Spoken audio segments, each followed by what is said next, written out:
Hello everyone, it's Carter from 19. Today is day 20 in my challenge today, and what I'm going to do is optimization algorithms in neural network from Coursera week 2. Okay, let's start.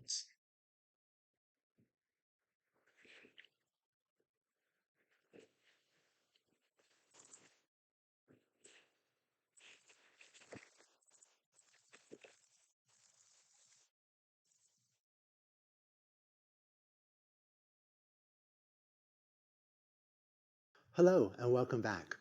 In this week, you learn about optimization algorithms that will enable you to train your neural networks much faster. You've heard me say before that applied machine learning is a highly empirical process, it's a highly iterative process in which you just have to train a lot of models to find one that works really well. So it really helps to be able to train models quickly. One thing that makes that more difficult is that deep learning tends to work best in a regime of big data, when you're able to train your neural networks on a huge data set. And training on a large data set is just slow. So what you find is that having fast optimization algorithms, having good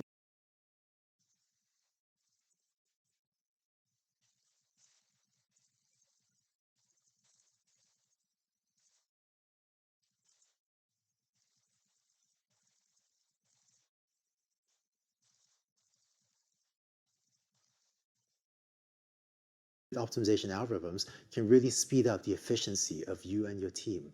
So let's get started by talking about mini batch gradient descent. You've learned previously that vectorization allows you to efficiently compute on all m examples, that allows you to process your whole training set without an explicit for loop. So that's why we would take our training examples and stack them into this huge matrix, capital X, so x1, x2, x3, and then eventually it goes up to xm if you have m training examples, and similarly for y, this is y1, y2, y3, and so on up to ym. So the dimension of x was nx by m, and this was 1 by m. Vectorization allows you to process all m examples quickly, relatively quickly. If m is very large, then it can still be slow. So for example, what if m was 5 million, or 50 million, or even bigger? With the implementation of gradient descent on your whole training set, what you have to do is you have to process your entire training set before you take one little step of gradient descent. And then you have to process your entire training sets of 5 million training examples again before you take another little step of gradient descent. So it turns out that you can get a faster algorithm if you let gradient descent start to make some progress even before you finish processing your entire giant training sets of 5 million examples. In particular, here's what you can do. Let's say that you split up your training set into smaller, little baby training sets. And these baby training sets are called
mini batches.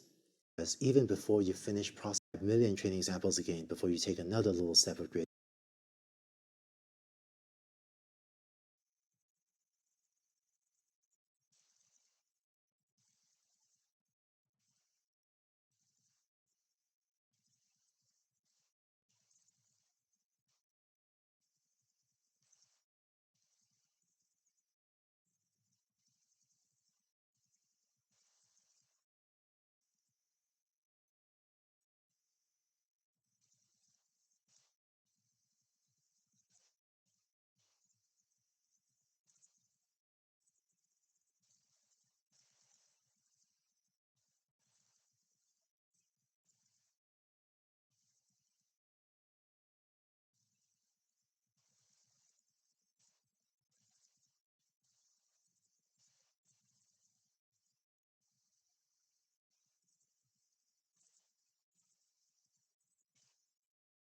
descent. So it turns out that you can get a faster algorithm if you let gradient descent start to make some progress even before you finish processing your entire giant training set of 5 million examples. In particular, here's what you can do.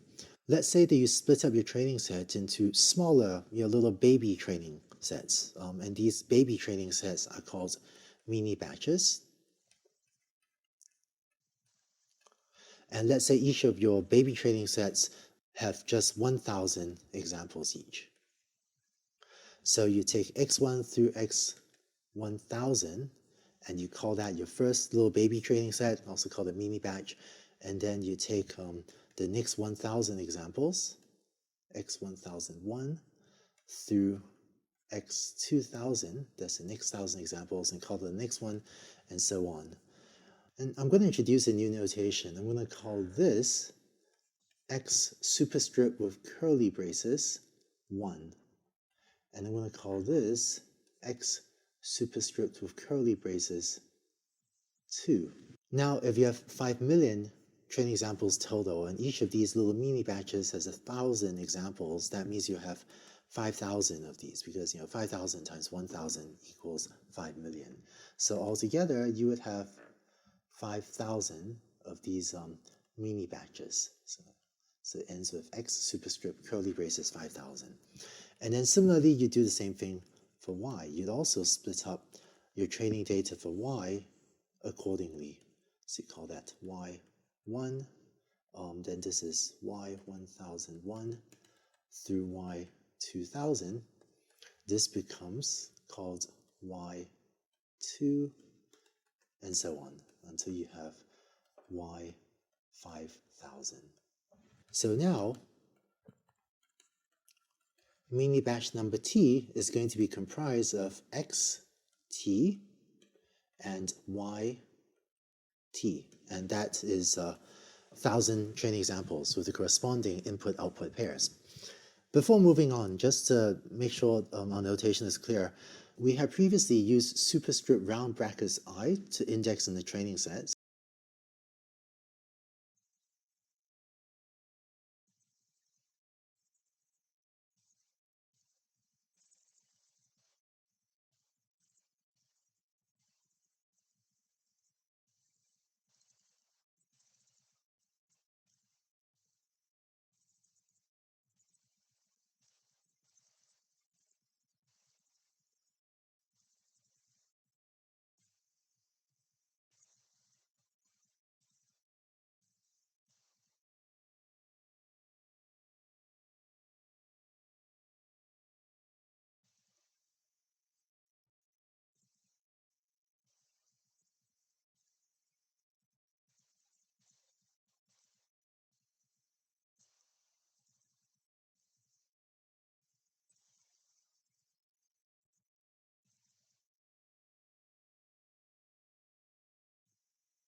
So xi is the ith training example. We use superscript square brackets L to index into the different layers of a neural network. So ZL comes from the Z values for the Lth layer of the neural network. And here we're introducing the curly brackets T to index into different mini batches. So you have xt, y, t. And to check your understanding of these, what's the dimension, right, of x, t, and yt? Well, x is nx by m, so if x1 is 1,000 training examples, or the x values for 1,000 examples, then this dimension should be nx by 1,000, and x2 should also be nx by 1,000, and so on. So all of these should have dimension nx by 1,000.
And these should have dimension 1 by 1000, right? To explain the name of this algorithm, Bash gradient descent refers to the gradient descent algorithm we've been talking about previously, where you process your entire training set all at the same time. And the name comes from viewing that as processing your entire batch of training examples all at the same time. I'm not sure it's a great name, but that's just what it's called. Mini batch gradient descent, in contrast, refers to the algorithm, which we'll talk about on the next slide, in which you process a single mini batch xt, yt at the same time, rather than processing your entire training set xy at the same time. So let's see how mini batch gradient descent works. To run mini batch gradient descent on your training sets, you would run for t equals 1 to 5,000, because we had 5,000 mini batches of size 1,000 each. And what you're going to do inside the for loop is basically implement one step of gradient descent using xt comma yt. And it's as if you had a training set of size 1,000 examples, and it was as if you were to implement the algorithm you're already familiar with, but just on this, little training set size of m equals 1,000. Rather than having an explicit for loop over all 1,000 examples, you would use vectorization to process all 1,000 examples sort of all at the same time. Okay? So let's write this out. First, you implement forward prop on the inputs, so just on xt, and you do that by implementing, z1 equals w1. Now, previously, we would just have x there, right? But now you aren't processing the entire training set, you're just processing the first mini batch. So this becomes xt when you're processing mini batch t. And then you would have a1 equals g1 of z1, right? This would be a capital Z, since this is actually a vectorized implementation, and so on until you end up with a L, as I guess GL of ZL, and then this is your prediction. And you notice that here you should use a vectorized implementation. It's just that this vectorized implementation processes 1,000 examples at a time rather than 5 million examples. Next, you compute the cost function j, which I'm going to write as 1 over 1,000, since here 1,000 is the size of your little training set. So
sum from I equals 1 through L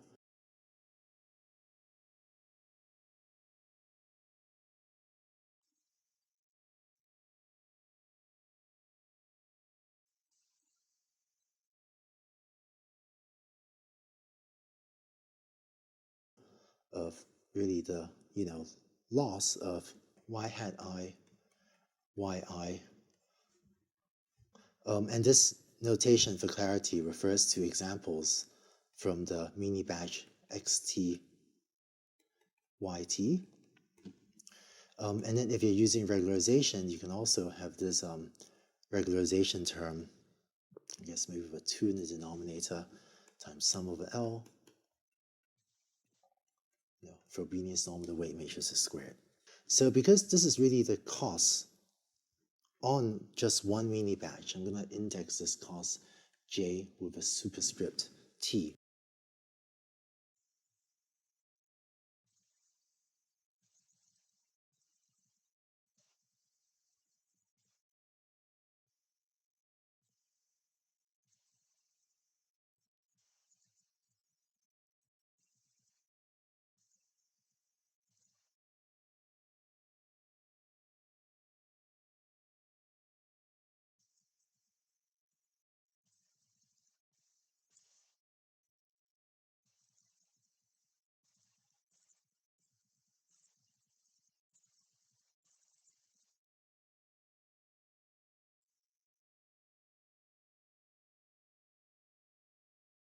In curly braces. So you notice that everything we're doing is exactly the same as when we were previously implementing gradient descent, except that instead of doing it on xy, you're now doing it on xt, yt. Next, you'd implement backprop to compute gradients with respect to, with respect to this jt. So you're still using only xt, yt, and then you update the weights. W, really every WL gets updated as WL minus alpha D WL, and similarly for B.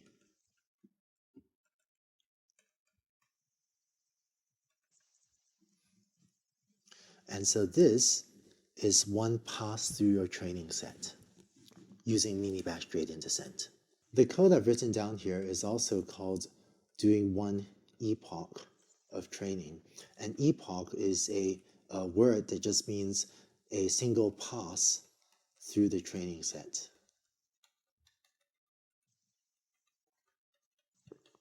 So whereas with batch gradient descent, a single pass through the training set allows you to take only one gradient descent step. With mini batch gradient descent, a single pass through the training set, that is one epoch, allows you to take 5,000 gradient descent steps. With mini batch, a single pass through the training set allows you to take only one gradient. So whereas with batch gradient descent, a single pass through the training set allows you to take only one gradient descent step. With mini batch gradient descent, a single pass through the training set, that is one epoch, allows you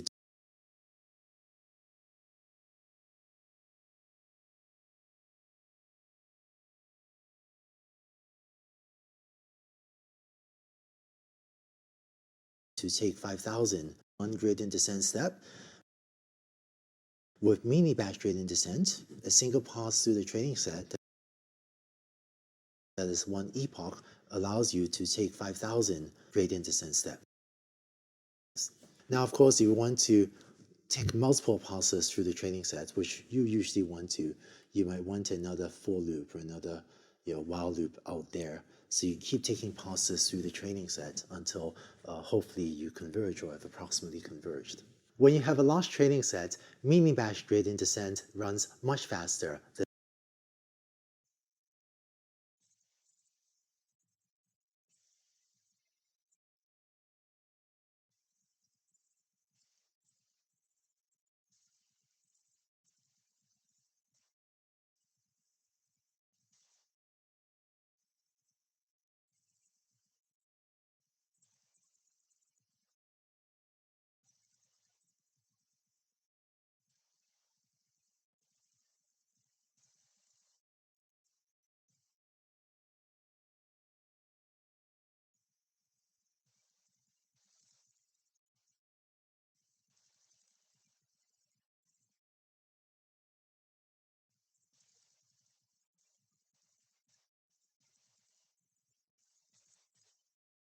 than batch gradient descent, and it's pretty much what everyone in deep learning will use when you're training on a large data set.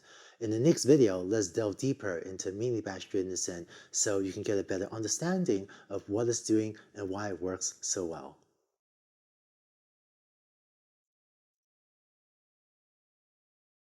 In the previous video, you saw how you can use mini-batch gradient descent to start making progress, to start taking gradient descent steps, even when you're just partway through processing your training set, even for the first time. In this video, you learn more details of how to implement gradient descent and gain a better understanding of what it's doing and why it works. With batch gradient descent, on every iteration, you go through the entire training set, and you would expect the costs to go down on every single iteration. So if we plot the cost function j as a function of different iterations, it should decrease on every single iteration. And if it ever goes up even on one iteration, then something's wrong. Maybe the learning rate's too big. On mini-batch gradient descent, though, if you plot progress on your cost function, then it may not decrease on every iteration. In particular, on every iteration, you're processing some xt, yt, and so if you plot the cost function jt, which is computed using just xtyt, then it's as if on every iteration you're training on a different training set, or really training on a different mini batch. So you plot the cost function j, you're more likely to see something that looks like this. It should trend downwards, but it's also going to be a little bit noisier.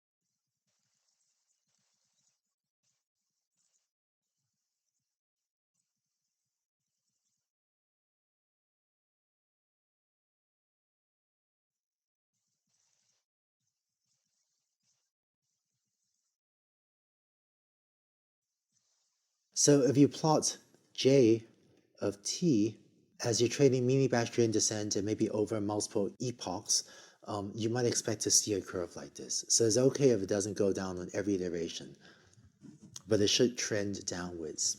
And the reason it'll be a little bit noisy is that maybe x1, y1 is just a relatively easy mini batch, so your cost might be a bit lower, but then maybe just by chance, x2, y2 is just a harder mini batch, maybe even some mislabeled examples in it, in which case the cost would be a bit higher, and so on. So that's why you get these oscillations as you plot the cost when you're running mini batch gradient descent. Now, one of the parameters you need to choose is the size of your mini batch. So m was the training set size. On one extreme, if the mini batch size is equal to m, then you just end up with batch gradient descent. Right, so in this extreme, you would just have one mini batch, x1, y1, and this mini batch is equal to your entire training set. So setting the mini batch size to m just gives you batch gradient descent. The other extreme would be if your mini batch size were equal to 1. This gives you an algorithm called stochastic gradient descent.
And here, every example is its own mini batch.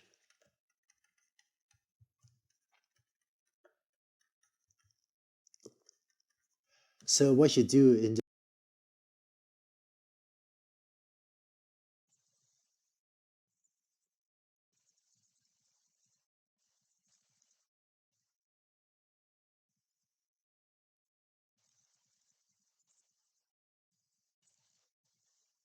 this case is you look at the first mini batch, so x1, y1. But when your mini batch size is 1, this just has your first training example, and you take a gradient descent step with your first training example.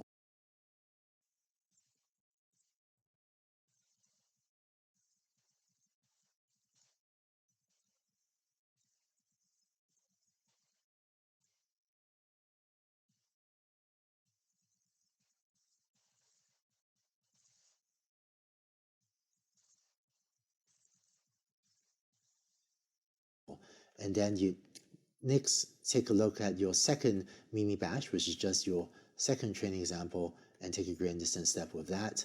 And then you do it with the third training example and so on, looking at just one single training example at a time. So let's look at what these two extremes will do on optimizing this cost function. If these are the contours of a cost function you're trying to minimize, so your minimum is there, then batch gradient descent might start somewhere and be able to take relatively low noise, relatively large steps, and just keep marching to the minimum. In contrast, with stochastic gradient descent, if you start somewhere, let's pick a different starting point. Then on every iteration, you're taking gradient descent with just a single training example. So most of the time you hit toward the global minimum, but sometimes you hit in the wrong direction if that one example happens to point you in a bad direction. So stochastic gradient descent can be extremely noisy, and on average, it'll take you in a good direction, but sometimes it'll head in the wrong direction as well. And stochastic gradient descent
won't ever converge. You'll always just kind of oscillate and wander around the region of the minimum, but it won't ever just hit to the minimum and stay there.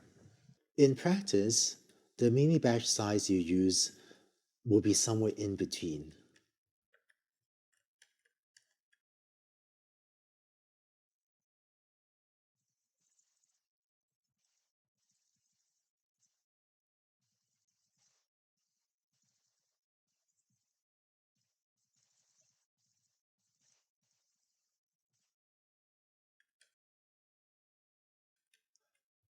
Somewhere between in 1 and m, and 1 and m are respectively too small and too large. And here's why.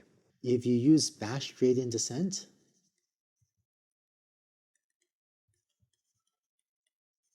so this is your mini batch size equals m, then you're processing a huge training set on every iteration. So the main disadvantage of this is that it takes too much time, too long per iteration, assuming you have a very large training set. If you have a small training set, then batch gradient descent is fine. If you go to the opposite, if you use stochastic gradient descent,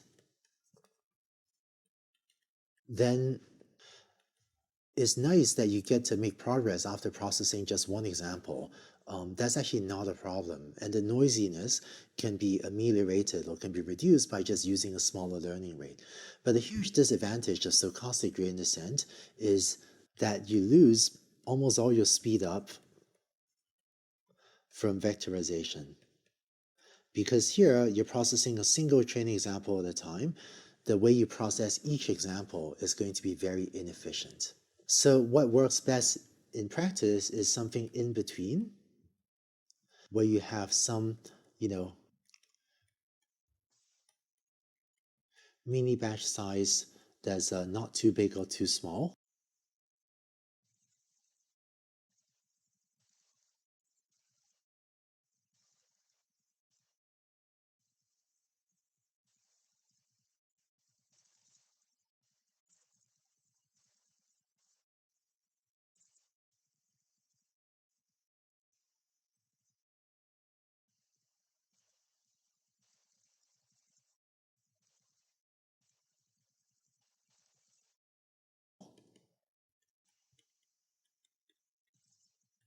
And this gives you, in practice, the fastest learning. And you notice that this has two good things going for it. One is that you do get a lot of vectorization. So in the example we used on the previous video, if your mini batch size was 1,000 examples, then you might be able to vectorize across 1,000 examples, which is going to be much faster than processing the examples one at a time. And second, you can also make progress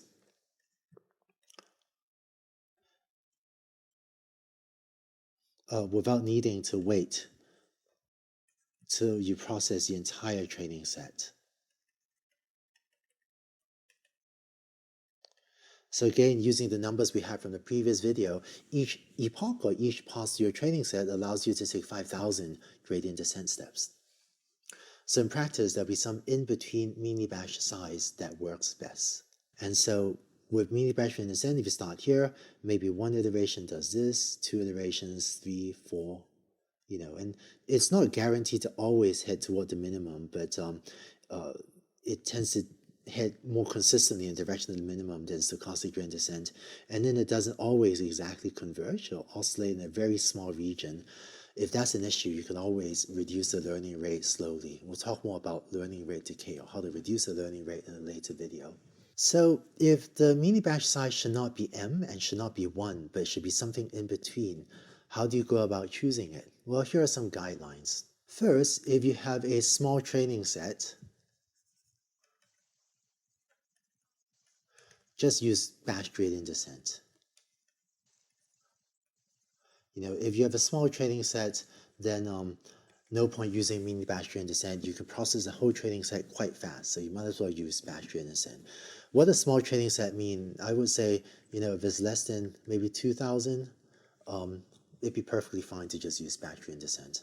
Otherwise, if you have a bigger training set, typical mini batch sizes would be anything from 64 up to maybe 512 are quite typical.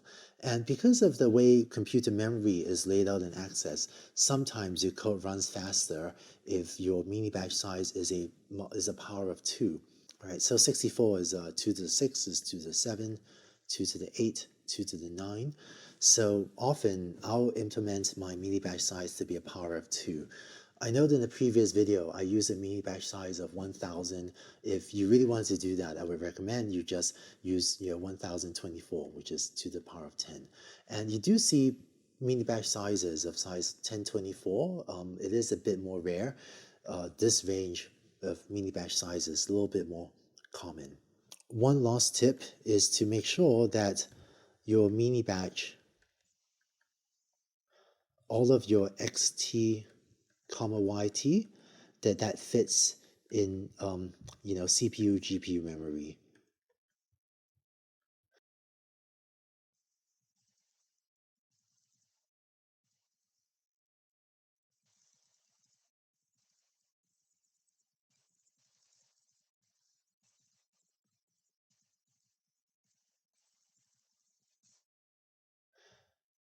And this really depends on your application and how large a single training example is. But if you ever process a mini batch that doesn't actually fit in CPU, GPU memory, whatever you're using to process the data, then you find that the performance suddenly falls off a cliff and is suddenly much worse. So I hope this gives you a sense of the typical range of mini batch sizes that people use. In practice, of course, the mini batch size is actually another hyperparameter that you might do a quick search over to try to figure out which one is most efficient at reducing your cost function j. So what I would do is just try several different values, try a few different powers of 2, and then see if you could pick one that makes your gradient descent optimization algorithm as efficient as possible. But hopefully this gives you a set of guidelines for how to get started with that hyperparameter search. You now know how to implement mini batch gradient descent and make your algorithm run much faster, especially when you're trading on a large trading set. But it turns out there are even more efficient algorithms than gradient descent or mini batch gradient descent. Let's start talking about them in the next few videos.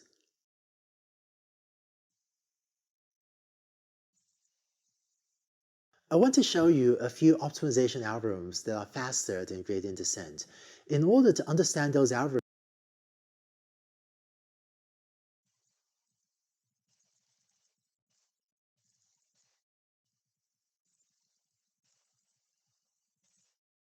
you need to be able to use something called exponentially weighted averages, also called exponentially weighted moving averages in statistics. Let's first talk about that, and then we'll use this to build up to more sophisticated optimization algorithms. So even though I now live in the United States, I was born in London. So for this example, I got the daily temperature from London from last year. So on January 1st, temperature was 40 degrees Fahrenheit. And I know most of the world uses a Celsius system, but I guess I live in the United States, which uses Fahrenheit. So that's 4 degrees Celsius. And on January 2nd, it was 9 degrees Celsius and so on.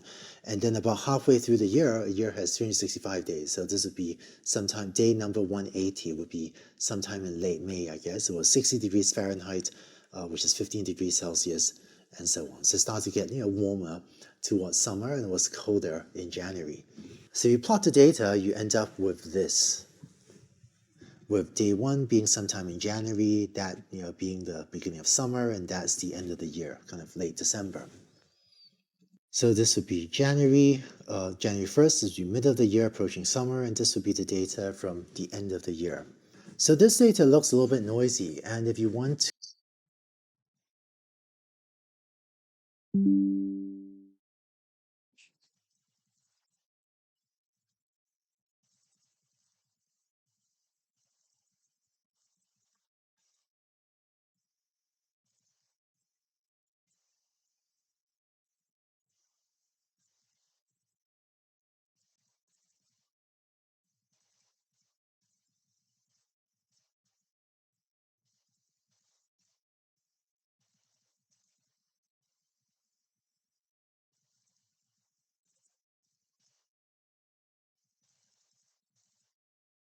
to compute the trends, kind of the local average or moving average of the temperature, here's what you can do. Let's initialize V0 equals 0, and then on every day, we're going to average it with a weight of 0.9 times whatever was the previous value plus 0.1 times that day's temperature. So theta 1 here would be the temperature from this first day. And on the second day, we're again going to take a weighted average, so 0.9 times the previous value plus 0.1 times today's temperature, and so on. V2 plus 0.1 times theta 3, and so on. And the more general formula is V on a given day is 0.9 times V from the previous day plus 0.1 times the temperature of that day. So if you compute this and plot it in red, this is what you get.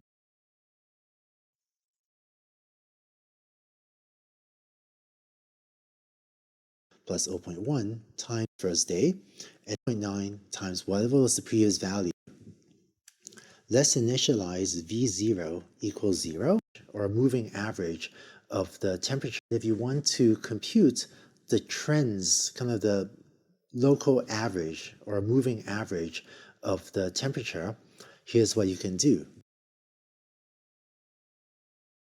Year approaching summer, and this would be the data from the end of the year.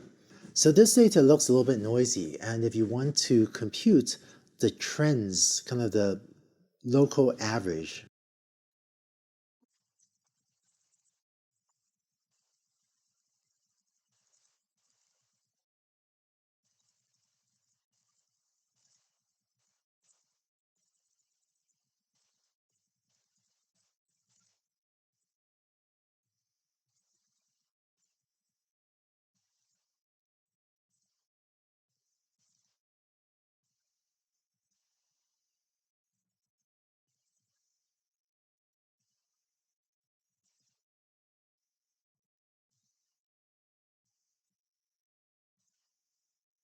or a moving average of the temperature, here's what you can do. Let's initialize V0 equals 0, and then on every day, we're going to average it with a weight of 0.9 times whatever was the previous value plus 0.1 times that day's temperature. So theta 1 here would be the temperature from this first day.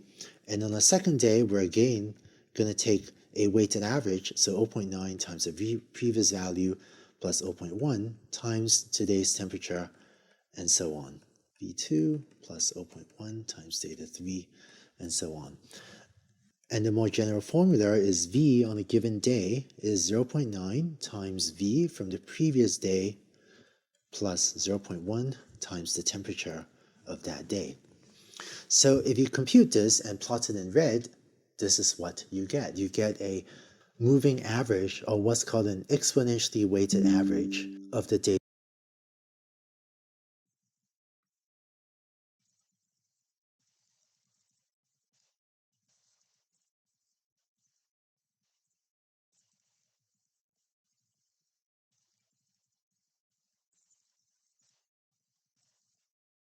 daily temperature.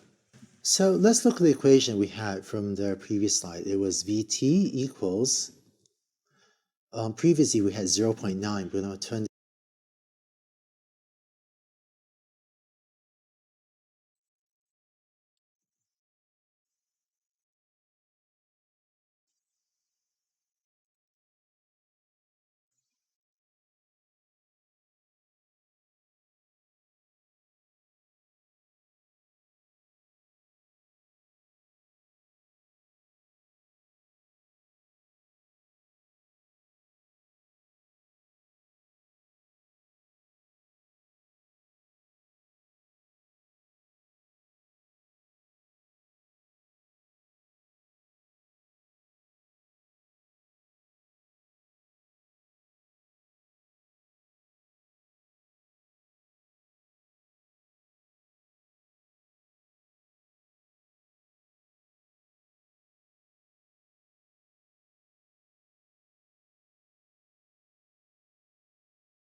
that into parameter beta. Beta times vt minus 1 plus, and then previously we had 0.1, but I'm turning that into 1 minus beta times theta t. So previously we had beta equals 0.9. It turns out that for reasons we'll go into later, when you compute this, you can think of Vt as approximately averaging over something like 1 over 1 minus beta days temperature. So, for example, when beta equals 0.9, you could think of this as averaging over the last 10 days temperature. And that was the red line. Now let's try something else. Let's set beta to be very close to 1. Let's say it's 0.98. Then if you look at 1 over 1 minus 0.98, this is equal to 50. So this is, think of this as averaging over roughly the last 50 days temperature.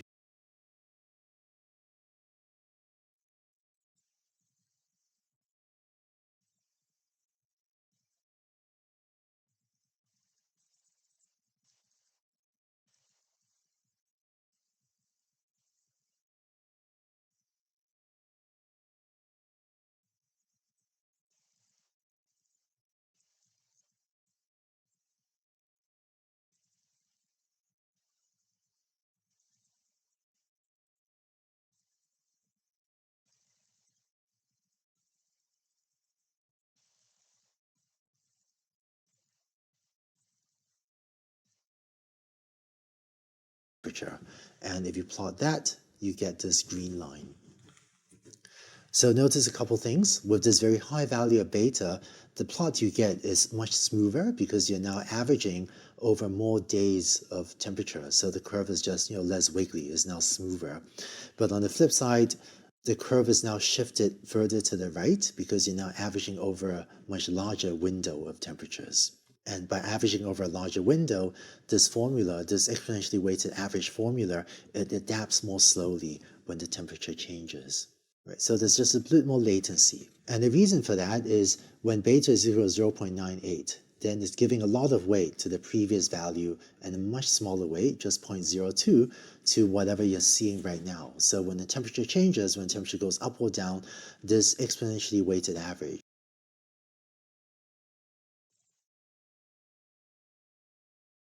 just adapts more slowly when beta is so large. Now let's try another value.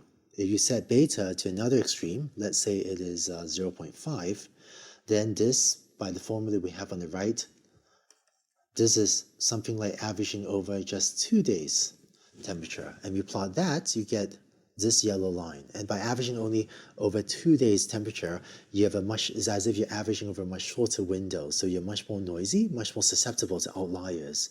But this adapts much more quickly to if the temperature changes.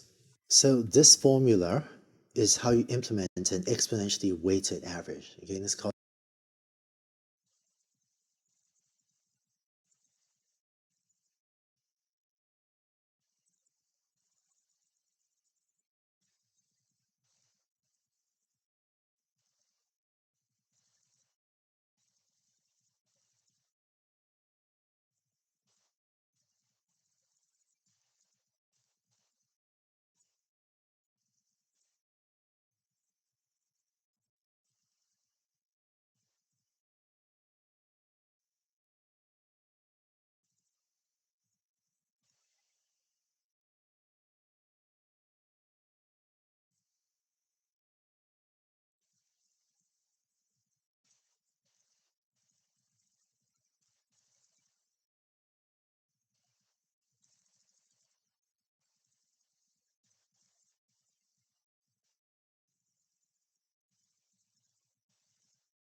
called an exponentially weighted moving average in the statistics literature, and I'm going to call it exponentially weighted average for short. And by varying this parameter, or later we'll see it's actually a hyperparameter of your learning algorithm, you can get slightly different effects, and there will usually be some value in between that works best. That gives you the red curve, which maybe looks like a better average of the temperature than either the green or the yellow curve. You now know the basics of how to compute exponentially weighted averages. In the next video, let's gain a bit more intuition about what it's doing.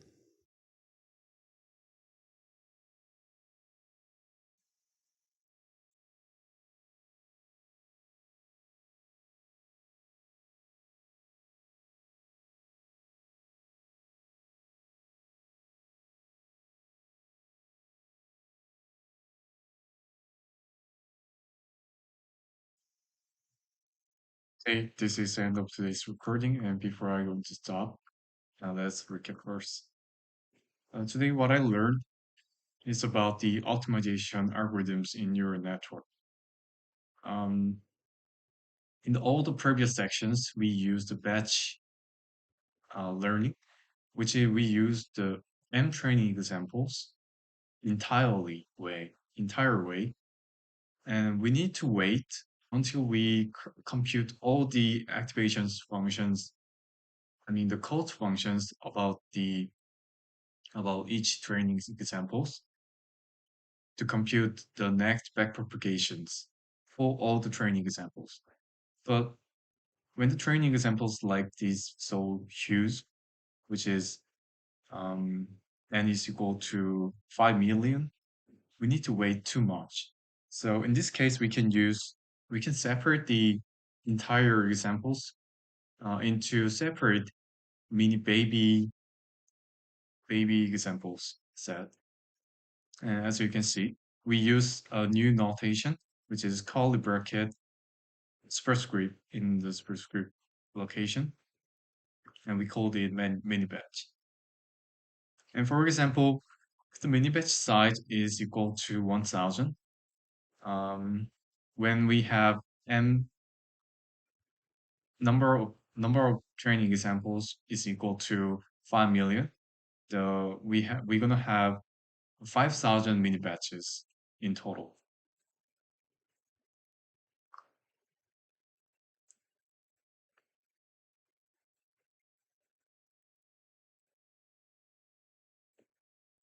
Actually, the forward propagation and call function and backward propagation, then update calls follow the similar step, no entirely same steps, which we already did in the batch gradient descent.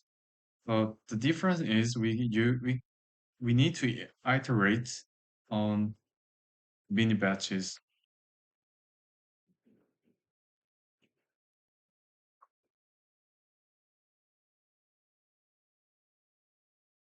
Yes.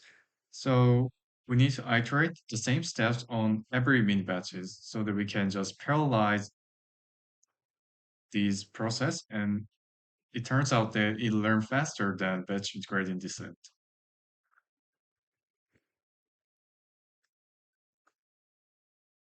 So here is more some intuition for mini batch gradient descent. And the the one fact is that mini batch gradient descent is non-monotonically decreasing flow,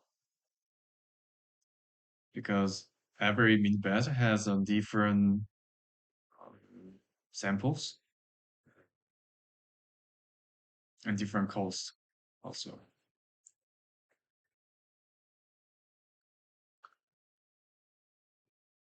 So about the choosing mini batch size, when the size is equal to m, is just equal to batch gradient descent. Uh, on the up on the opposite case, which is extremely small, when we have extremely small mini batch size, which is equal to 1, this is called a stochastic gradient descent. So every example is on mini batch in this case. As you can see, this one mini batch is equal to one training example.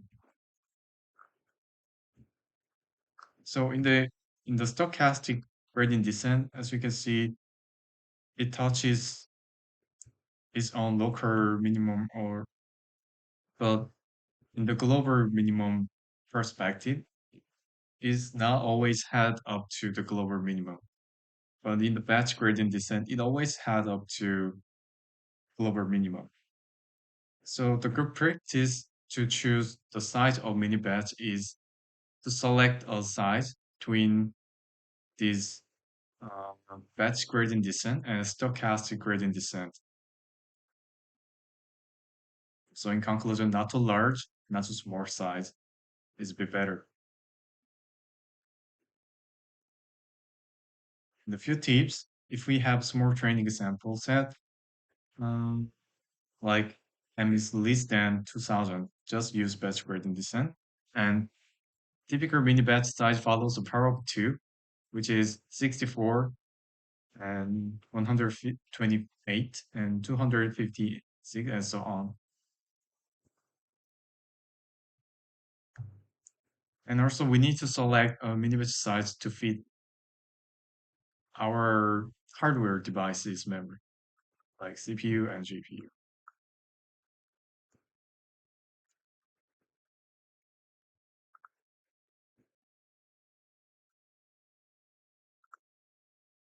And the next topic is about a few optimization algorithms that run faster than gradient descent. The one is exponentially weighted average. The example of this concept is temperature in London. If we plotted the temperature in London in a whole year, we can plot the temperature based on the x-axis, which is equal to days in London.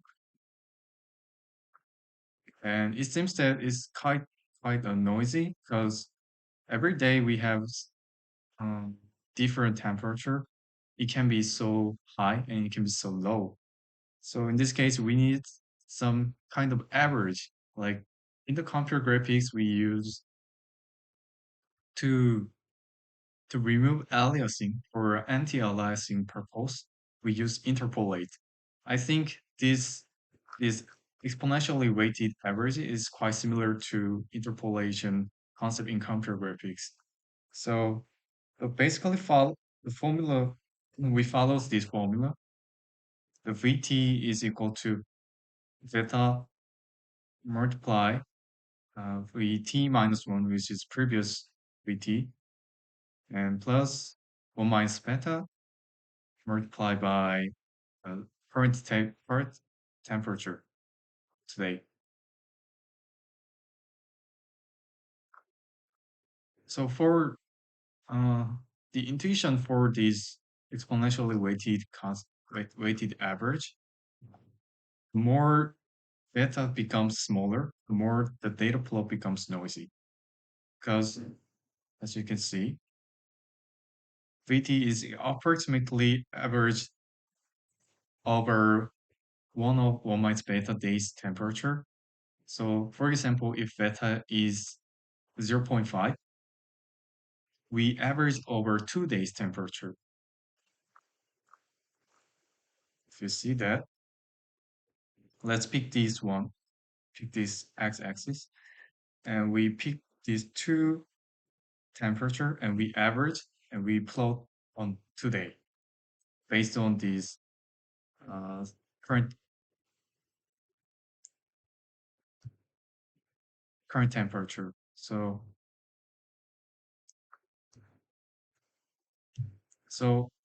in this case, beta is quite smaller, and this means that we going to wait more today's temperature. So today's temperature is the exact temperature is here. So you can see that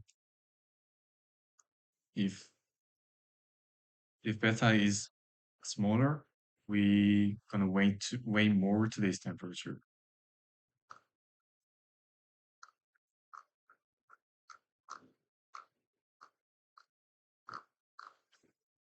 Okay, today's uh, this is the end of today's recording, and thanks for watching.